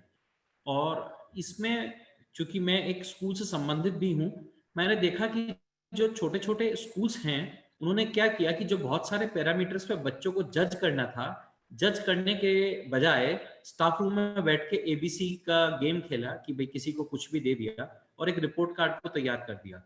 अभी जो राष्ट्रीय शिक्षा नीति बोलती है कि हम क्लास 8 तक बच्चे को बहुत ज्यादा हम असेसमेंट में और चीजों में चेंज करेंगे और हम बच्चे की assessment peer learning, self learning के, सेल्फ असेसमेंट के हिसाब से देखेंगे या पीयर लर्निंग के हिसाब से देखेंगे असेसमेंट, और जो टेस्ट भी होंगे वो गुणवत्ता चेक करने के आधार पे होंगे, बच्चों को वो रिजल्ट नहीं दिया जाएगा। क्या कहीं ऐसा तो नहीं होगा कि जिस प्रकार सीबीएसई बोर्ड को दोबारा से बोर्ड एग्जामिनेशन को इन प्लेस लाना पड़ा, ये सब पैरामीटर्स के बाद हम टीचर्स को कैसे मोटिवेट करें कि वो बच्चे की वास्तविकता में जो उनके मूलभूत उनके गुण हैं उन्हीं को मापदंड वो असेसमेंट में दें? मतलब मेरा क्वेश्चन शायद आप समझ गए कि हम उसको कैसे इंटैक्ट कर सकते हैं। Thank you. बिल्कुल ठीक कहा आपने। देखिए ऐसा है, ये एटीट्यूड और माइंड चेंज की बात है। हमारे देश में या बहुत जगह जहां पे सबसे पहले हमने एग्जामिनेशन शुरू किया, वो ज्यादातर एग्जामिनेशन मैं उसे प्यूनिटिव एग्जामिनेशन मानता हूं कि हमने पढ़ाया, आपने पढ़ा नहीं पढ़ा, आप अगर मैं ही सवाल करूंगा उसमें से मेरे हिसाब से जो उत्तर दे देंगे मैं नंबर दे दूंगा, आप पास और फेल हो जाएंगे। इसे मैं एक teacher driven punitive system of examination कहता हूं। और इसका जस्ट ऑपोजिट ये है कि आप कुछ भी पढ़े लिखे नहीं, फिर भी आप पास होते चले जाएंगे और आपके ऊपर डिग्री का वो डिग्री मिलती जाएंगी आपको। ये 2 एक्सट्रीम्स हैं। अब असेसमेंट का पूरा कॉन्सेप्ट चेंज है जिसे हमें समझने की जरूरत है। तो हमें उसे कॉम्पैशनेट तो बनाना है कि वो प्यूनिटिव ना हो, लेकिन बच्चा किस ढंग से सीख रहा है, उसकी लर्निंग का प्रोग्रेशन क्या है। तो इसीलिए विद्वानों ने यही कहा है कि हमारा असेसमेंट ऑफ लर्निंग ना होके असेसमेंट फॉर लर्निंग हो। तो इस प्रक्रिया में हमारे असेसमेंट की क्या विधियां होनी चाहिए, एक तो ये बात है। दूसरी, हर बच्चे के लिए एक ही असेसमेंट हो, इसकी भी आवश्यकता नहीं है। वो असेसमेंट भी, उसमें एक फ्लेक्सिबिलिटी आनी पड़ेगी, या जिसे हम डिफरेंशियल असेसमेंट कहते हैं कि अगर कोई जरूरी नहीं है कि बच्चा अगर वो 10 पन्ने लिख ना सके तो क्या वो एक प्रेजेंटेशन दे सकता है, क्या वो वीडियो बना के अपनी बात कह सकता है, क्या एक बच्चा अकेले उत्तर ना देके 4 बच्चे मिलके कोई प्रोजेक्ट बेस्ड लर्निंग के रूप में अपनी बातों को रख सकते हैं। मैंने 2-3 उदाहरण दिए आपको कि फ्लेक्सिबल असेसमेंट का मतलब क्या होता है। और इसीलिए इस नई एजुकेशन पॉलिसी में असेसमेंट के ऊपर बड़ी विस्तार से ये बात बताई गई है कि हमें असेसमेंट को पहले टैकल करना पड़ेगा, और इसीलिए प्रखर की स्थापना हुई है। और वो ये तय करेगा कि हमारी असेसमेंट की प्रणाली क्या होगी और किस स्तर पे हमें कैसा असेसमेंट करना है। और जो दूसरी चीज होगी उसमें अनुराग जी, कि हमें अब अपने असेसमेंट को ग्लोबल लेवल पे लेके जाना है। तो हमारे एक कक्षा 1 के बच्चों ने और लड़के लड़कियों और बाकी लोगों ने तुलनात्मक रूप से भी क्या सीखा, कम से कम न्यूमरेसी में, लिटरेसी में, वो how it is comparing with the international benchmarks, ये भी हमारी जवाबदेही बन रही है और ये भी हमें करना पड़ेगा। तो इसीलिए आपने देखा होगा पॉलिसी में तीसरी, 5वीं और 8वीं पे एक नेशनल सेंसस लेवल पे एग्जाम होने वाले हैं। तो बहुत लोग उसे गलत समझ रहे हैं कि अब 3, 5 और 8 में 2-2 एग्जाम होंगे। नहीं, ऐसा नहीं है। स्कूल लेवल पे जो एग्जाम लेना हो लीजिए, पास फेल वो आप करिए, लेकिन वो 3, 5 और 8 के लेवल पे जो national level census based examination होगा, वो नेशनल बेंचमार्किंग को तय करके इंटरनेशनली हम कैसे कंपेयर कर रहे हैं ये तय करने की कोशिश होगी। तो मेरे ख्याल में असेसमेंट में बहुत सारे रिफॉर्म्स आएंगे और पिछली गलतियों से हम बहुत कुछ सीखे हैं और मेरे ख्याल में उसे दोहराएंगे नहीं। Thank you, sir. Now moving to the questions of the chat box, we had a question from Shankar Prasad Mohanty जी। मेरा एक अनुमोदन रहेगा, जैसे कुछ प्रश्न विश्वविद्यालय के लिए आ रहे हैं, मैं पूछूंगा अभी वैसे अपने गेस्ट से, लेकिन अगर हम स्कूल एजुकेशन पे फोकस करेंगे तो बहुत अच्छा रहेगा। NCTE is already running BA, B.Ed, BSc, B.Ed, a 4-year integrated program under Appendix 3 of NCTE Regulation 2014. What is the need to introduce 4-year ITEP? NCTE is frequently changing its regulations by making discriminating 2-degree MA education and MEd. NCTE is requested to make both these 2 degrees equivalent. This is my suggestion to be discussed. मुझे लगता है Ramanuj sir शायद इस पे अच्छा प्रकाश डाल पाए। Ramanuj sir, आपका स्पीकर ऑन नहीं है। मेरे ध्यान में जो है, एनसीटीई ने एक बार रेगुलेशन में ऐसा कहा था कि MA education oblique MEd, MA education और एमएड को इक्विवेलेंट किया था। इसके बाद जो रेगुलेशन हुआ उसमें एमएड को कंपलसरी कर दिया और एमए एजुकेशन है उसको जो अलग डिग्री है, पोस्ट डिग्री है, उसके साथ जोड़ दिया। मुझे लगता है कि एमए एजुकेशन अभी मेरे गुजरात में, मैं टीका नहीं कर रहा हूँ गुजरात की यूनिवर्सिटियों की, लेकिन गुजरात में एमए एजुकेशन वैसे ही चल रहा है।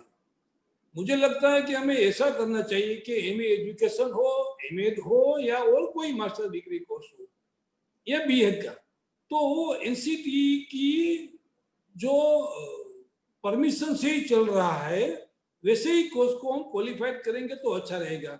ये एमए एजुकेशन के लिए एनसीटीई की परमिशन की आवश्यकता नहीं है, रिकॉग्नाइजेशन की आवश्यकता नहीं है, और यूनिवर्सिटी वैसे ही और डिस्टेंस एजुकेशन में चला रही है। मुझे लगता है कि कुछ न कुछ जगह गलत उसका अर्थ निकल गया और सब चला रही है। तो ये एमए एजुकेशन और एमएड है, वो दोनों में से अगर दोनों को हमें मान्य रखना है पूरे भारत की स्थिति को देखते हुए, तो वो दोनों की कोर्स के लिए एनसीटीई की परमिशन और रिकॉग्नाइजेशन आवश्यक करनी चाहिए, ऐसा लगता है।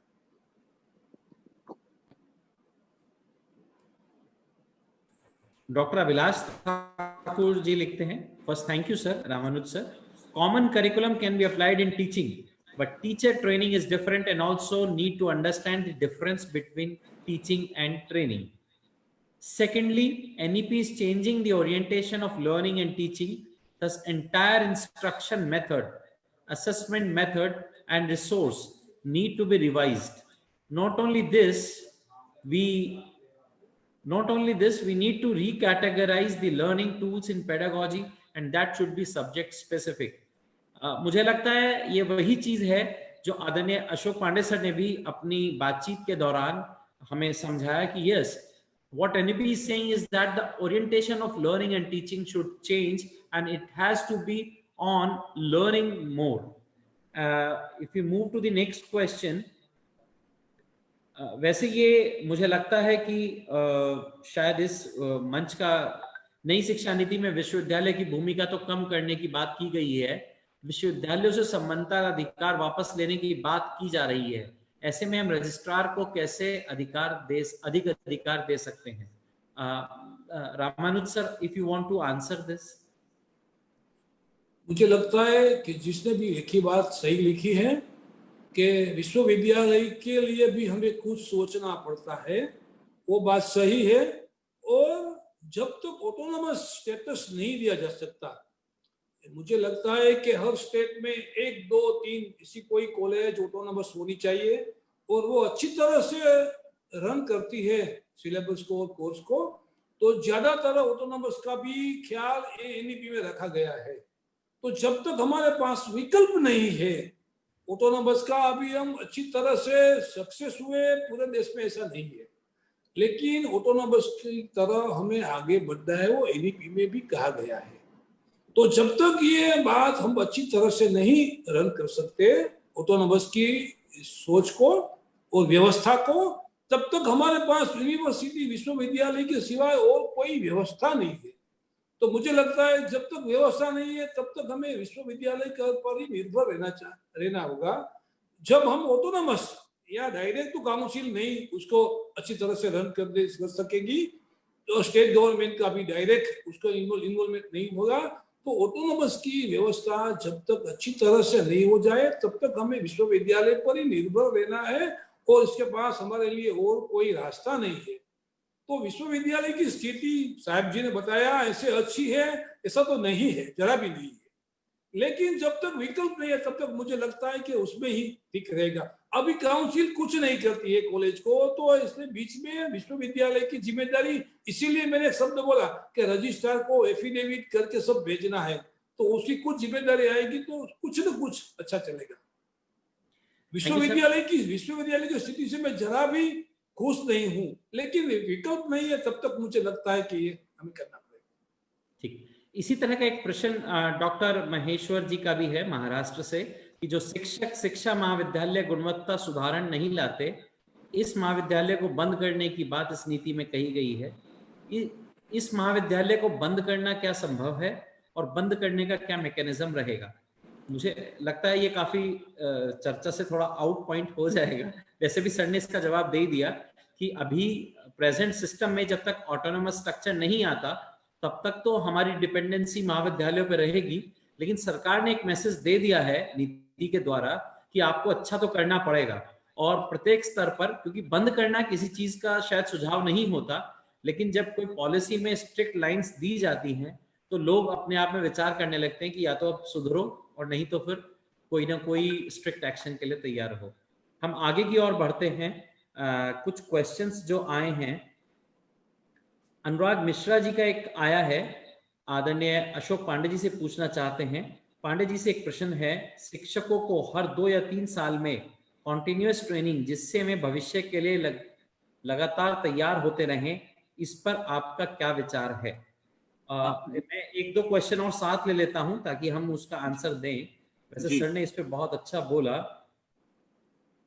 ठीक है, पहले हम यही क्वेश्चन लेते हैं क्योंकि बाकी सबका टेक्स्ट अलग है। जी सर। मैंने इसका उत्तर हाँ में दिया है। और 2-3 वर्ष क्यों, हम तो कंटिन्यूअस की बात कर रहे हैं ना, तो ये तो निरंतर चलने वाली बात है। और अपने प्रेजेंटेशन में भी मैंने बताया कि क्या होता है कि अगर किसी भी लर्निंग की बात अगर टीचर को ना पता हो तो वो कैसे क्लास में जाएगा। तो मेरे ख्याल में टीचर प्रिपरेशन, जिसको हम बोलते हैं कि शाइनिंग योर एक्स और शार्पनिंग योर एक्स, तो आज की तारीख में आप ये मान के चलिए कि टीचर का रोल एक फैसिलिटेटर के रूप में धीरे धीरे परिवर्तित हो चुका है और बच्चे को जो इंफॉर्मेशन है वो कई सोर्सेस से आ रही है। तो टीचर की अपनी भूमिका भी बदलती हुई नजर आनी चाहिए कि उस इंफॉर्मेशन को हमें कैसे एनालाइज करना है, उस इंफॉर्मेशन को प्रैक्टिकल नॉलेज में और फिर विजडम में बना के एक लाइफ में अप्लाई कैसे करना है। अब ये फैसिलिटेशन की भूमिका है, तो इसके लिए टीचर्स की तैयारी तो होनी चाहिए, इसमें तो कोई दो राय है नहीं। और संभवतः यही इसका उत्तर है। और लेकिन इसके पहले वाला जो एक प्रश्न था, बीएड कॉलेजेस जो अच्छा नहीं कर रहे हैं, उसका मैं डायरेक्ट उसमें कूद कर कोई उत्तर देने की कोशिश नहीं कर रहा हूं, लेकिन इतना अवश्य बताता हूं मैं कि आज की जो प्रॉब्लम है ना, बीएड कॉलेजेस में कोई प्रतिस्पर्धा की गुंजाइश नहीं है, क्योंकि वो एक बीएड डिग्री फैसिलिटेशन सेंटर की तरह अगर काम करेंगे सभी, तो कौन बीएड करके कहाँ जा रहा, कैसे जा रहा, कुछ पता नहीं लग रहा। लेकिन अगर वो इंजीनियरिंग कॉलेजेस की तरह, आईआईएम्स की तरह, आईआईटीज की तरह, मेरा ये स्वप्न है कि अगर बीएड कॉलेजेस ऐसे बने जो अपने विद्यार्थियों के प्लेसमेंट की जिम्मेदारी लें और अच्छी अच्छी जगह उनके विद्यार्थी प्लेस होकर एक अच्छे टीचर की भूमिका निभाएं, तो फिर उनकी जो भूमिका है वो ज्यादा सफल होगी। और फिर जो बीएड कॉलेजेस अच्छा कर रहे हैं वहां ज्यादा से ज्यादा बच्चे जाके एडमिशन लें, तो मेरे ख्याल में इसका एक वो समाधान हो सकता है। और direct intervention to close it, how to close it, क्या उसके रूल्स होंगे, क्या कंट्रोवर्सीज होंगी, वो तो एक अलग विषय है जो कि आपने बताया। Thank you sir. इसी के साथ मेरा भी एक प्रश्न है, मैं बीच ही बीच पूछ लेता हूं आपसे। Like to recognise and giving award to the teachers, specially in India we had national award for the teachers and the principals. But if we compare the ratio of number of teachers and the ratio of number of awards, I think it is very less. Now when there is a structure change of 5 plus 3 plus 3 plus 4, so can we also make a system of awards and recognition based on this 5 plus 3 plus 3 plus 4, as we cannot compare a teacher of early childhood with an 9 to 12th teacher generally on the same ground. So should there be a good mechanism also to be developed by the state government or the central government, so that some more teachers should be given awards and recognition in this respect? जी नहीं, ये बड़ा अच्छा सवाल किया आपने। दो इसके उत्तर हैं। पहला तो ये कि 2 या 3 वर्ष पहले तक लगभग 300 टीचर्स को नेशनल टीचर अवार्ड मिलता था, लेकिन अब वो संख्या कम होकर 45 से 50 के बीच में आ गई है। तो आपके माध्यम से तो मैं ये कहूंगा कि वो 300 की संख्या को तो हम फिर से रिज्यूम करें, क्योंकि इतने बड़े देश में 45 लोगों को टीचर अवार्ड मिले, ये बहुत ही कम है, जैसा कि आपने कहा। फिर वो अगर उसको स्टेट्स में हम डिवाइड कर दें तो हर स्टेट से 1 या 2 या कुछ बड़े राज्यों में 3 लोगों को वो अवार्ड मिल पाता है। दूसरी बात आपकी बहुत अच्छी है, उसमें कुछ चीजें की गई हैं, जैसा कि सीबीएसई जो अवार्ड दे रहा है, अभी सीबीएसई के भी करीब 40-45 अलग से अवार्ड्स होते हैं। तो उसमें प्राइमरी टीचर के लिए, फिजिकल एजुकेशन टीचर के लिए, आईटी टीचर के लिए, मिडिल स्कूल टीचर के लिए और सीनियर स्कूल टीचर के लिए, प्रिंसिपल्स के लिए, ये सारे व्यवधान चीजें उसमें बनाई गई, इस तरह का प्रोविजन है उसमें। तो मैं ऐसा समझता हूं कि नेशनल लेवल पे भी ये सीबीएसई का जो मॉडल है, एक अच्छा मॉडल है, उसे हम स्केल अप कर सकते हैं। Thank you, sir. Now, because we had a 5-10 minutes left, so few questions I am reading out. One is by Jyotishka Ranjan Sarkar. Self-financing TI are based on trust and societies that is non-profitable nature, but practically they are completely profit-oriented. It is because of the lack of proper execution of art. 19.4 reasonable restriction thereto, hence can we ensure constitutional change? Yes, I think especially I also mentioned the same that earlier it is said in J.S. Verma Commission report also 2012 that teacher education 92% is privately owned and they are making money. So Ramanuj sir, if you want, or either Ashok sir, if you want to say something regarding in this. PEI कैसे add पर हो सकते हैं? Sir, मुझे लगता है कि ground reality का एक प्रश्न और भी आया कि वास्तव में जो सेल्फ फाइनेंस कॉलेजेस है उसका नेचर ऐसा नहीं है कि प्रॉफिटेबल, फिर भी ये प्रॉफिटेबल है, हम स्वीकार रहे सभी और हम देख रहे हैं। तो इसके लिए अभी तो ऐसी स्टेट गवर्नमेंट या सेंट्रल गवर्नमेंट की ऐसी स्थिति नहीं है कि सेल्फ फाइनेंस पूरा बंद हो जाए। वो संभव इसीलिए नहीं है कि जो आर्थिक बर्डन होगा, इकोनॉमिक बर्डन, वो स्टेट गवर्नमेंट नहीं कर सकती है। तो मुझे लगता है इसके लिए मैं सुझाव करना चाहिए कि जो सेल्फ फाइनेंस कॉलेज तो नॉन प्रॉफिटेबल है, तो उसकी जो फीस आएगी वो गवर्नमेंट के खाते में आएगी और पे वही करेंगे।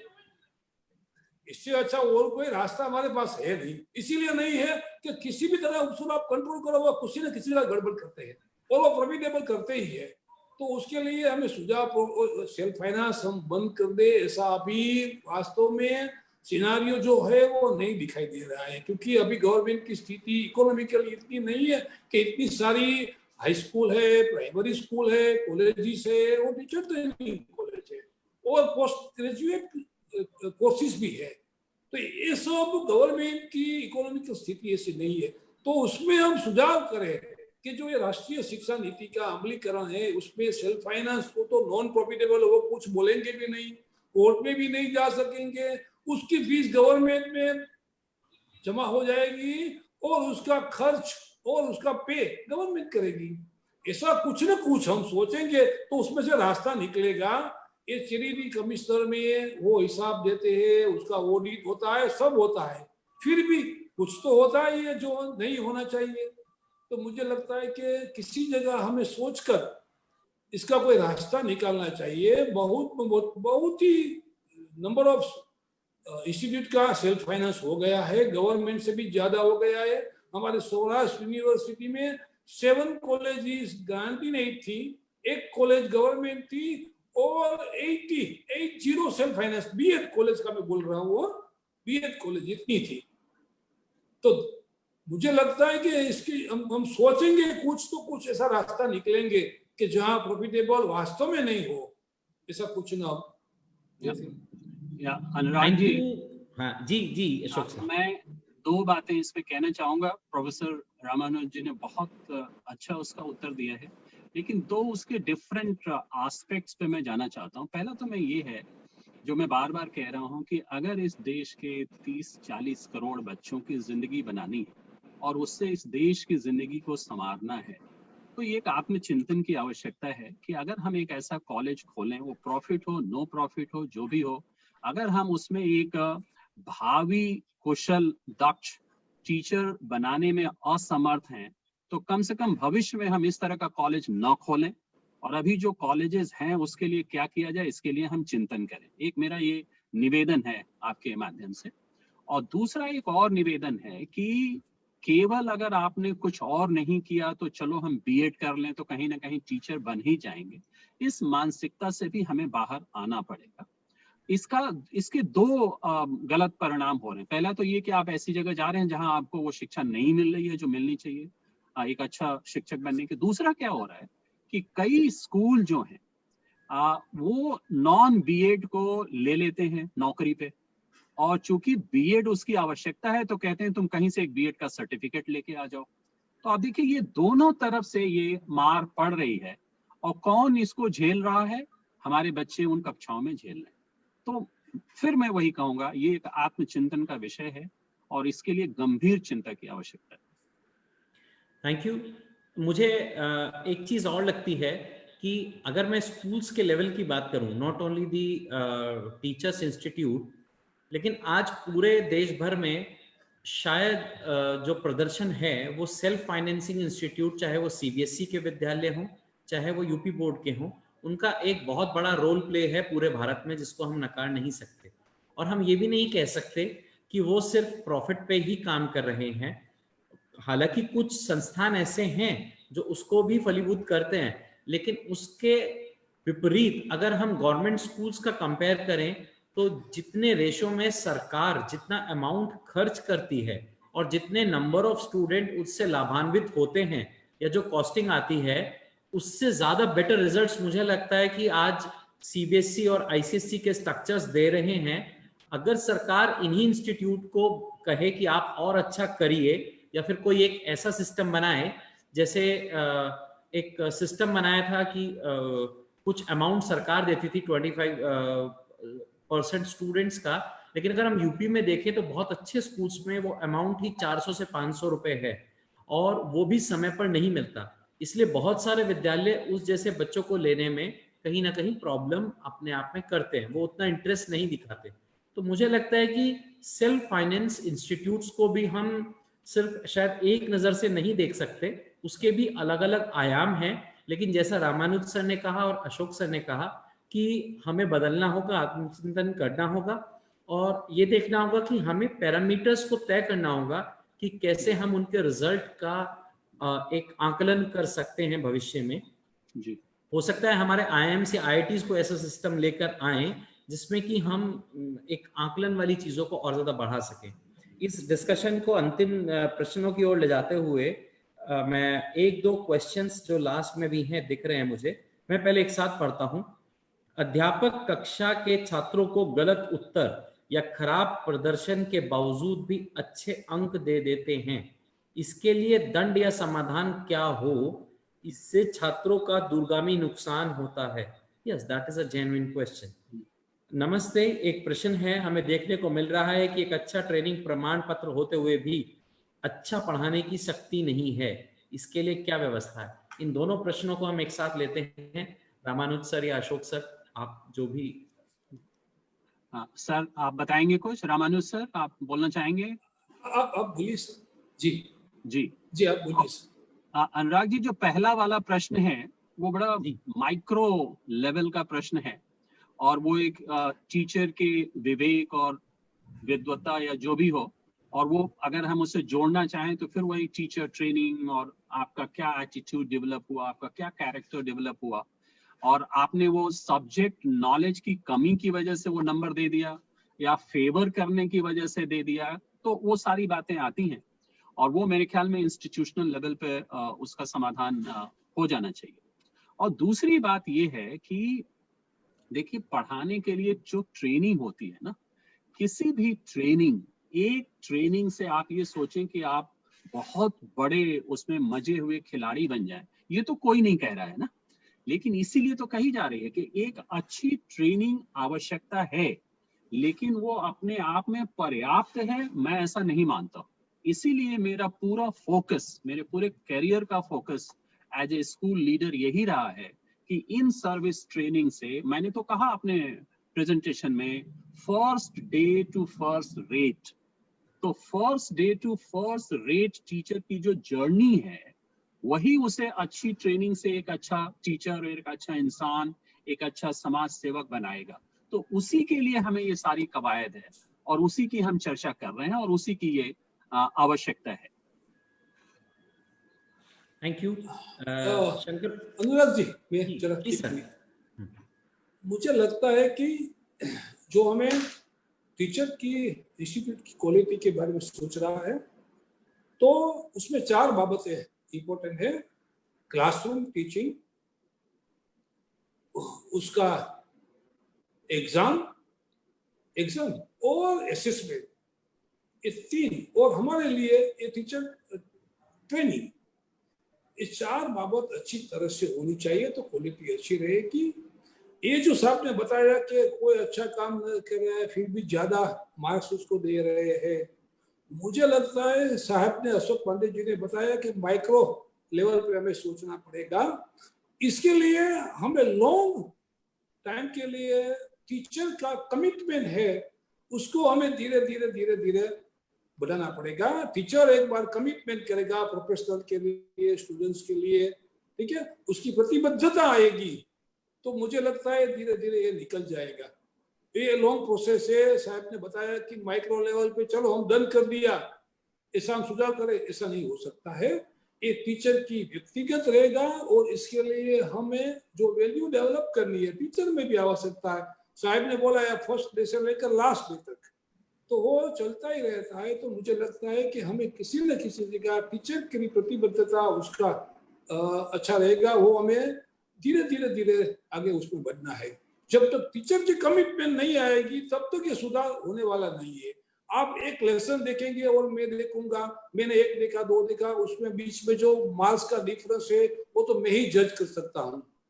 फिर भी हमें ऐसा हो रहा है, इसके लिए हमें टीचर की कमिटमेंट, इसके लिए वैल्यू बेस्ड एजुकेशन टीचर के लिए भी कहीं न कहीं रखना होगा। इससे सेमिनार, विद्या भारती का जो काम, मैंने हमारी यूनिवर्सिटी में भी एक कॉलेज बुतवड़ में है, वगासिया कॉलेज करके, जहाँ हाई स्कूल भी चलती है, बीएड कॉलेज भी चलती है। मैं देखता हूँ ये व्यवस्था हमारे पूरे समाज में धीरे धीरे धीरे बढ़ती जाएगी तो ये प्रश्न सॉल्व हो जाएगा। जी, थैंक यू सर। और मैं इस डिस्कशन को, चूंकि आज समय भी हो चुका है और काफ़ी समय हमने लिया, ख़त्म करने से पहले लेकिन एक अच्छी चीज़ शंकर प्रसाद मोहंती जी ने शेयर की है कि उड़ीसा में वो उसी तरह का शिक्षा विकास समिति में वैल्यू एडेड और culturally relevant with need based pedagogy और टीचर्स ट्रेनिंग प्रोग्राम है, सर्विस बेस्ड है। ये स्पेशली मैं इसलिए मेंशन किया क्योंकि अगर किसी संस्थान में सब काम हो रहे होते हैं तो टीचर को इन चीज़ों को शेयर करने में एक प्राउड सेंस ऑफ प्राउड रहता है। तो कहीं ना कहीं आपने लिखा, आपका बहुत बहुत धन्यवाद। और जो अभी रामानुज सर ने बोला, इस पर मैं क्लोजिंग कमेंट के साथ यही कहना चाहता हूं कि अगर हम अपने मध्य भारत या पूर्व भारत को देखें तो I think education was not a matter of state, it was more over a matter of society. शायद समाज के लोग ही एक भवन निर्माण, जमीन देते थे, बिल्डिंग बनाते थे या फिर खाने का सामान देते थे। जैसा कि कल भी एक डिस्कशन में आदरणीय रघुनंदन भाई साहब ने हमें बताया कि बैंगलोर के पास कर्नाटका में एक मठ है, रोज वहां 10,000 लोग खाना खाते हैं और इस बात का फर्क नहीं होता कि बच्चा वो किस परिवार से आ रहा है, हिंदू हो, मुस्लिम हो, सिख हो, ईसाई हो, इतनी संख्या में बच्चे पढ़ते हैं और वो टोटल सोसाइटी बेस्ड आज भी चलता है। टीचर्स की नियुक्ति होती है। तो ऐसी एक रचना थी जहां टीचर अपने भाव से, अपनी आत्मा से बच्चों के साथ काम करता था। जब से हमने इसको एक स्टेट का मैटर बनाया, गाइडलाइंस और रूल्स रेगुलेशंस के अंडर लाए, तो कहीं ना कहीं टीचर का भी एक भाव उत्पन्न हुआ कि भैया ये अमाउंट मिल रहा है हमें 6 घंटे का, तो हम यही काम करेंगे। लेकिन शायद शिक्षा का विषय एक ऐसा है कि जो क्लास टीचर होती है वो बच्चा, उसके दिमाग में, उसकी आत्मा में रहता है कि ये 3 दिन से पढ़ नहीं रहा है, काम नहीं किया है, तो कैसा करना चाहिए। शायद ये शिक्षा नीति का जो प्रभाव है वो आने वाले, आज कम से कम ये चर्चा शुरू हुई है अलग अलग प्लेटफॉर्म पे। विद्या भारती ने भी एक प्लेटफॉर्म को चुना और कार्यक्रम को शुरू किया। मार्च महीने में 5 और 6 तारीख को माननीय रघुनंदन जी भाई साहब, प्रकाश जी भाई साहब के मार्गदर्शन में भोपाल में भी एक टीचर कार्यक्रम होने जा रहा है, टीचर ओरिएंटेशन। और टीचर्स एजुकेशन पे बहुत अच्छा काम हमारी विद्या भारती उच्च शिक्षा संस्थान भी करने वाली है। क्योंकि राष्ट्रीय शिक्षा नीति में 7 पेजेस में टीचर, 7 पैराग्राफ्स में टीचर की महत्ता के बारे में बखान किया गया है। So that means yes, teacher is an important pillar of the society. कहते हैं कि शिक्षक की गोद में निर्माण और प्रलय दोनों पलते हैं। इसी क्लोजिंग नोट के साथ मैं आज के अपने स्पीकर्स डॉक्टर रामानुज सर, आपने समय दिया, ग्राउंड रियलिटीज के बारे में बताया और बताया कि क्या क्या हम चीज कर सकते हैं, मैं आपका बहुत बहुत आभारी हूं सर। साथ ही साथ डॉक्टर अशोक पांडे सर, मेरे एक छोटे से कहने पर, अनुमोदन पर आपने समय दिया और मैं देख रहा हूं आपने बहुत सारे सेशंस को भी अटेंड किया, तो मैं आपका भी हृदय की गहराइयों से धन्यवाद करता हूं। भविष्य में जो टीचर्स ट्रेनिंग के, टीचर्स मोटिवेशन के कार्यक्रम हम विद्या भारती से करेंगे, मैं आशा और उम्मीद करता हूं कि आपका सहयोग इसी प्रकार मिलता रहेगा। और साथ ही साथ जिन सब साथियों ने आज प्रश्न पूछे, अपना समय दिया, तो उन सबको मुझे लगता है कि बहुत बहुत ये मेरा सौभाग्य है कि मैं उन्हें धन्यवाद कहूं। So thank you for the today's programme and I think it is a good discussion, useful discussion, fruitful discussions that how we can do things more better into teachers education. Thank you all once again. Thank you Anurag ji, thank you Ramanuj sir, thank you sir. सभी लोगों को thank you, Prakash ji, Raghunandan ji. मैं विद्या भारती की ओर से उन्हें एक बार सबका हार्दिक धन्यवाद करता हूं। हमारे राष्ट्रीय संगठन मंत्री आदरणीय प्रकाश जी भी हमसे जुड़े हुए हैं। मैं आदरणीय प्रकाश जी का भी बहुत बहुत धन्यवाद करता हूं कि आप प्रत्येक वेबिनार को पूरे समय सुनते हैं और बाद में डिस्कस करके बताते हैं कि क्या चीजें अच्छी रही और क्या चीज अच्छी नहीं रही। तो अंतिम में शांति मंत्र की ओर चलते हुए हम कार्यक्रम को क्लोज करते हैं। ओम सहना भवतु सहनो भुनक्तु सवीर्यं कर्वावहै तेजस्विनावधीतमस्तु मा विद्विषावहै। ओम शांति शांति शांति ही। धन्यवाद। धन्यवाद। धन्यवाद सर। धन्यवाद।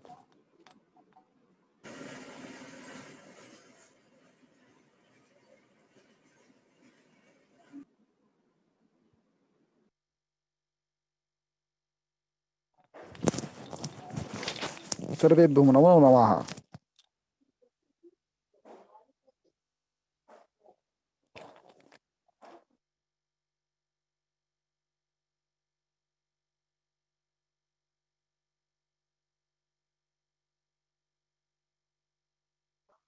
नमो नमः।